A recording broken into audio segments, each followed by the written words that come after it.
നമ്മൾ ഈ ഒരു ജീവിതത്തിലേക്ക് വരാനുള്ളതാണെങ്കിൽ അത് ദൈവം നമ്മുടെ ഉള്ളിൽ തീർച്ചയായും തോന്നിപ്പിക്കും. നമുക്ക് മറിച്ചൊരു തീരുമാനം എടുക്കാനായിട്ട് നമുക്ക് സാധിക്കുകയില്ല. ആ ദൈവത്തിൻ്റെ ഇഷ്ടമനുസരിച്ച് തന്നെ നമുക്ക് മുൻപോട്ട് പോകാനേ പറ്റുള്ളൂ. ബാക്കി എല്ലാ കാര്യങ്ങളും നമ്മുടെ ചുറ്റും സംഭവിക്കുന്ന എല്ലാ കാര്യങ്ങളും അതിനായിട്ട് ക്രമീകരിക്കുകയും ആ ഒരു തീരുമാനത്തിലേക്ക് ദൈവം നമ്മളെ എത്തിക്കുകയും ചെയ്യും. വീണ്ടും ഞാനൊരു എൻജിനീയറിങ് സ്വപ്നവും വലിയൊരു ജോലിയും അങ്ങനെ ജീവിതമൊക്കെ സ്വപ്നം കണ്ട് മുൻപോട്ട് പോയിട്ട് അതിൽ ഉപേക്ഷിച്ച് ഇതൊക്കെ ലഭിച്ചിട്ടും ഉപേക്ഷിച്ചിട്ട് എന്തിനാണ് വന്നതെന്നൊക്കെ ചോദിക്കാറുണ്ട്.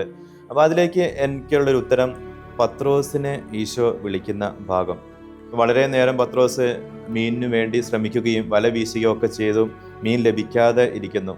ആ ഭൗതികമായ പത്രോസിൻ്റെ ആ ഒരു ആഗ്രഹത്തെ ഈശോ സാധിച്ചു കൊടുക്കുകയാണ്. വല നിറയെ അവന് മീൻ കിട്ടും നമുക്ക് കാണാനായിട്ട് സാധിക്കും.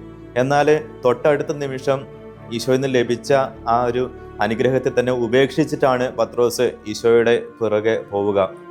അപ്പോൾ ചിലപ്പോൾ നമ്മുടെ ജീവിതത്തിലും പല വഴിയിലൂടെയും പല രീതിയിലും ഈശോ നയിക്കും, പല കാര്യങ്ങളും നമുക്ക് നൽകും. എന്നാൽ അവൻ തന്നെ അതിനെ ഉപേക്ഷിക്കാനായിട്ട് ചിലപ്പോൾ നമ്മളെ പ്രേരിപ്പിക്കും. അവൻ തന്നെ നമ്മളെ പ്രേരിപ്പിക്കുമ്പോൾ നമുക്കൊരിക്കലും അതൊരു ആയാസകരമായിട്ടുള്ള കാര്യമായിരിക്കില്ല.